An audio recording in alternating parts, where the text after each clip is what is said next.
Hello and welcome to the comprehensive guide on how to hardcore Nuzlocke Pokemon Platinum. I will discuss everything you need to know from general tips to gym battle strats, useful hidden items, encounter management, and so much more. By the end of this video, you'll be a hardcore Nuzlocker and have all the skills and strategies you need to plow your way through the game and reign Nuzlocke champion. All without using any compound strats like spamming potions or having to play on switch mode. Before we get started, open up the Universal Pokemon Randomizer, open the ROM, check Change Impossible Evolutions, then Randomize. This will make it possible to obtain Pokemon such as these. Now let's begin our Nuzlocke journey by talking about the starter Pokemon. Piplup is the least useful starter. It has a garbage learn set, and although Empoleon is strong, there are plenty of water types in this game that can do its job, and quite frankly, Turtwig is a much better choice.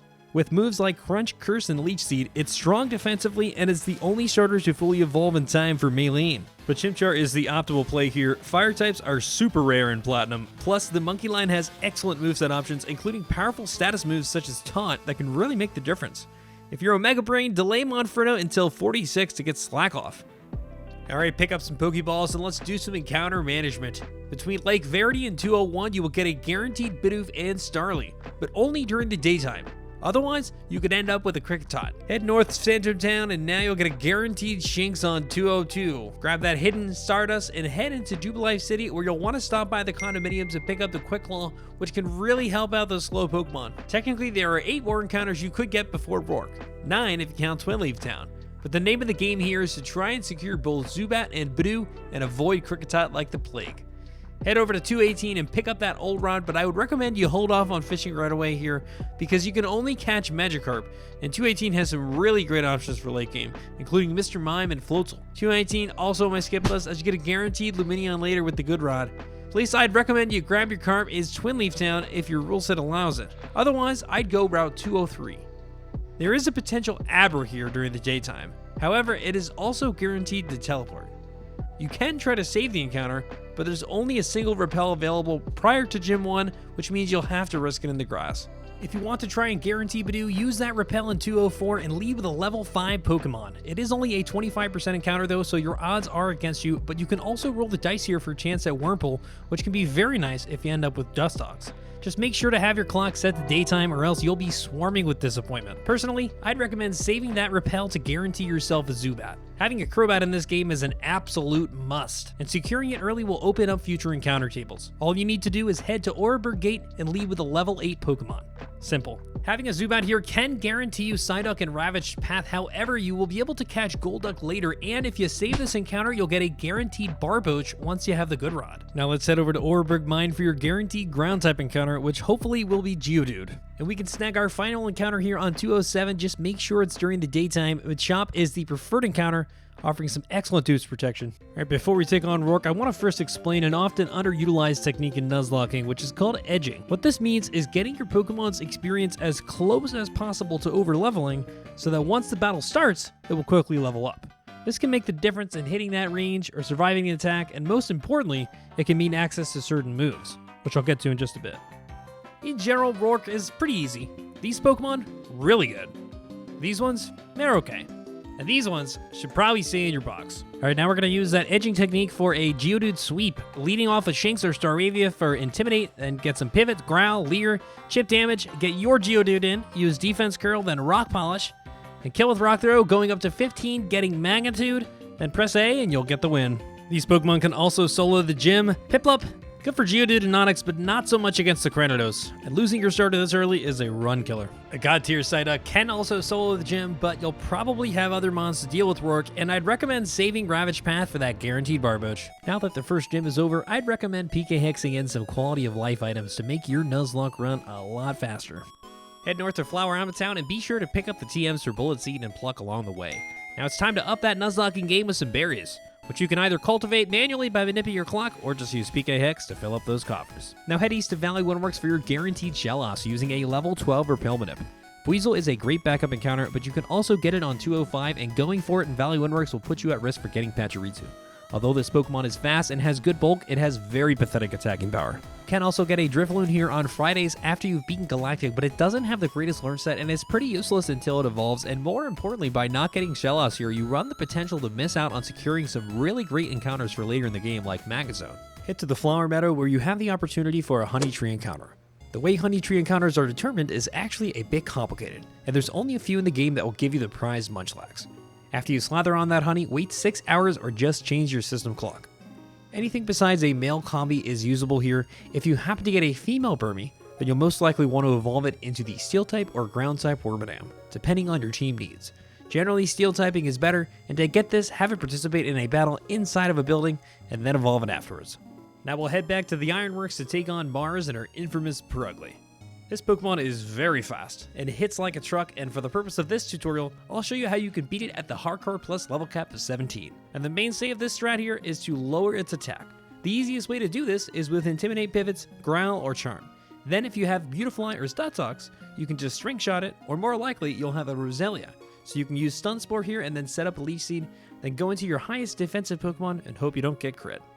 One side strat here is to teach a Pokemon Plug to steal the Oranberry. You should already have an Oranberry equipped on your Mons, however, for this battle anyways, but preventing the kitty from healing may be worth it, and it gives you a free second heal. Up next is our 205 encounter, which is split into North and South encounter tables. If you choose the South, you'll get either a Pachirisu or a Weasel. Having a floatzel for Fantina is amazing, and a good one can sweep the fight, so it might be worth going for if the early game is giving you some trouble. The Northern Grass has a little more variety, and you can almost guarantee a Badoo if you missed out earlier by leading with a level 14 Pokemon. Head north and make sure to use a Repel during the Eterna Forest trip, as Cheryl will kill your Pokemon if you don't. Head over to 211 for a guaranteed Psychic encounter using a level 16 Repel Manip, and grab yourself another Bon in Mount Coronet. Gardenia is next, but this fight's a joke. Now that you can use Cut, you can head back to the Eterna Forest and go to the Old Chateau for a static Rotom encounter on the second floor, or just grab a Ghastly. Now back to Eterna City, grab Thief, then head into the Galactic building and go to the top floor for the fight with Jupiter. We're going to keep things fair here and cap at level 23. However, if you're nuzlocking correctly, you should now have a Crobat, which will outspeed the Skuntank. Mind the Giga Drain on Zubat, and do watch out for Night Slash's high crit ratio. Pluck can also be useful here to steal the Citrus Berry. Hopefully you get some good RNG. Make sure to grab that upgrade to the right of Jupiter, then head outside and Cynthia will give you a Togepi egg. Grab your bike from the shop and it's time to ride till you die. Just kidding, use PK Hex. Head south to 206 and you can get a guaranteed Machop using a level 19 Repel Manip. If you already have both Machop and a Geodude, then Gligar is guaranteed here with a level 18 Repel Manip. There are also Ponyta here, which may be worth going for if you didn't choose Chimchar. Next, you want to snag yourself the Poison Barb, which is located here. Then head a tad north, line up with the edge of the road, then take exactly 2 steps to the right and head upwards into the hidden entrance of Wayward Cave. This entrance will enable you to catch a Gibble, which is arguably the best encounter in the entire game. Garchomp is pretty broken and can sweep the E4 with ease, so I usually ban it. Depending on your encounter so far, Wayward Cave will likely be a toss-up between these Pokemon. The rest of the cave is optional, however, I would recommend doing the Bicycle Maze here so you can snag the coveted Earthquake TM. Head east through the mountain and over to 208, and unless you still haven't gotten a Badoo yet, you'll be able to guarantee Ralts here. It will no teleport, so I recommend using Taunt if you have Monferno, or at least wait until after Fantina to use some Great Balls for a higher chance of snagging this incredible encounter. Before you head into Hardhome City, stop here at the Berry Master's house for a random berry each day. Time to, you know. Once you get into Hardhome City, go 2 houses to the right of the Pokemart, take the elevator up, and talk to this woman here to receive the Shell Bell, which will heal your Pokemon by 1/8 of the damage dealt each turn you attack. Next, head to the PC and drop off a Pokemon, head directly next door, and Bebe will give you an Eevee. You can dig for stones in the underground, but honestly, I think Umbreon is the best choice for this game, with Glaceon as a great second option. Alright, now it's time to fight Fantina. If you got Weasel on 205 or at the Windworks, then leave Floatzel here to Oko the Duskull. She will then switch in Miss Magus, and most of the time click Magical Leaf. This gives you a free switch into Staravia, and then she's almost guaranteed to click Confuse Ray, and with a Lumberry, you get a guaranteed attack. Then you can switch back to Floatzel, and it will most likely be faster, and you can get the kill with Crunch. I'd run a Lumberry though, just in case she clicks Confuse Ray again. Otherwise, it's Psybeam, and most Floatzels can live a crit, so you should be safe on the switch.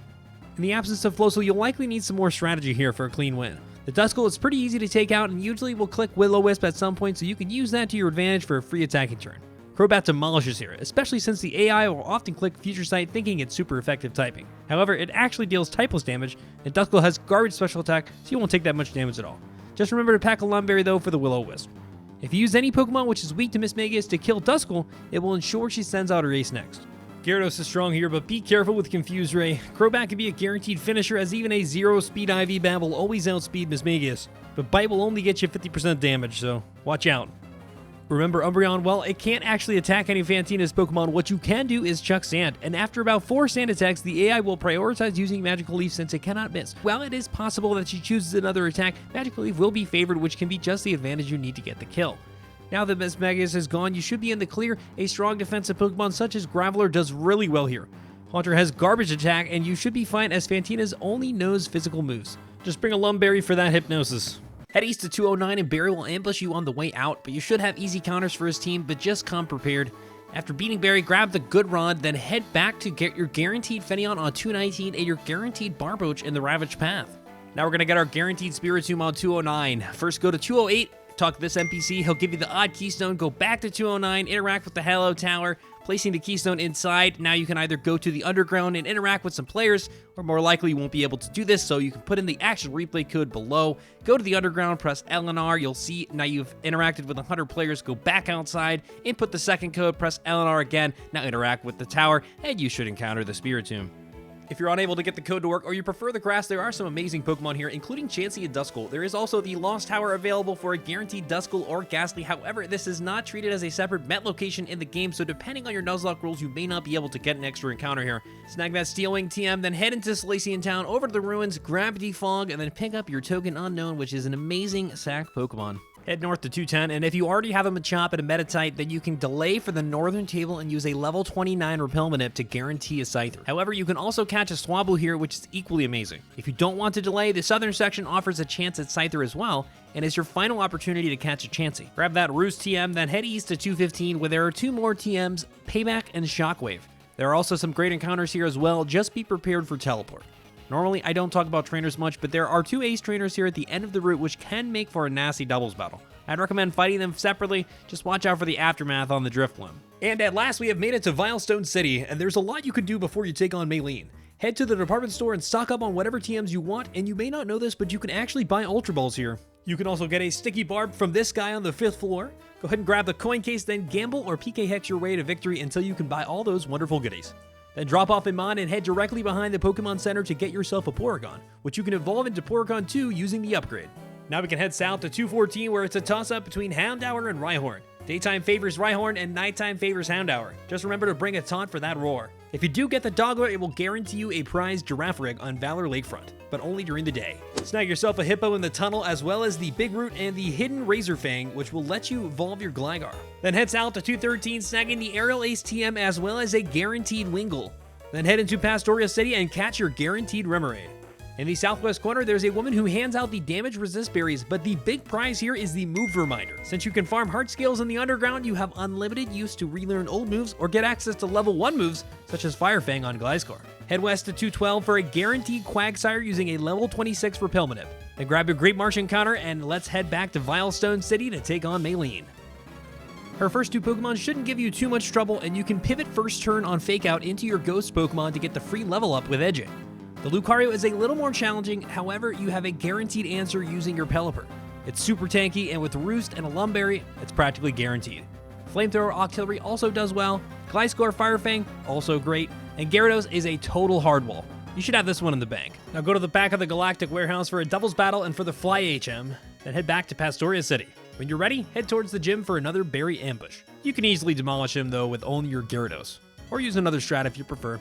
This fight is pretty easy. Fly back to Hearthome City, and now the northern section of 212 is open, and you can stop by the Trophy Garden and most likely get a guaranteed Pikachu. Grab that Sunny Day TM, which will have all of Wake's water attacks and can be very useful for the gym. But with Raichu, Wake is a complete joke, and you can even solo it if you TT Grassnot.